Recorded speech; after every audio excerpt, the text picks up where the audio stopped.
waaye père ma ne dama doon génn mais dafa am lu ma plané quoi sac bi laa war nga téel ma ko ma dem gàlle jël ko ñëwaat xoolal ma sac bu baax nag 300000 moo si nekk. 300000 booy indil ma teel la loolu du dara mais soo ñëwee di nga fi bàyyi dara de booy. est-ce que mën naa xool sac bi nga yor. magum jëm bu yor saagam naan ko ma xool. hey c'est la police jox ma sac bi xam nga lii lan la. non non lii lan la. lii yamba la chanvre indien. man sama liggéey laay def bul ma tardeel je veux pas faire usage de force jógal ñu dem commissariat. booy man commissariat boobu laay bañ a dégg gis nga commissariat suñu fa duggee ak saagu yamba mooy transféré nañu ma rëbës booy. on va me faire accroupir. je resterai des années derrière les barreaux. booy suturaal sa papa waay yow tamit. mais góor gi mënuma fekk si yow yamba tamit ba pare di la suturaal sama liggéey laay def.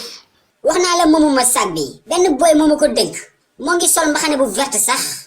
mais si yow laa ko fekk góor gi ne me fais pas perdre mon temps jógal ñu dem moo gën ma lay jàpp di la mënatu si mbedd bii nii.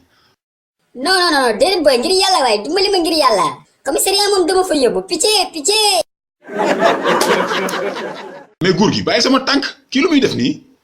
waaye moom ma expliqué la policier dama may ma expliqué la. loo may expliquer. benn petit problème laa lay expliqué suturaalal sa baay yow tamit xoolal mbedd mi nit niñ may xoolee.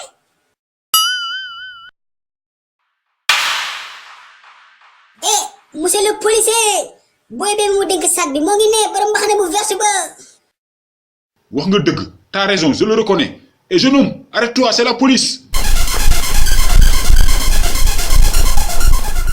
monsieur le policier dégage de mon chemin kii maa koy jàppal sama bopp xëy ma woon ko lu bandi di nduróol booy su ma la jàppee yamba bi sac bi yëpp laa lay tuxloo tey yow.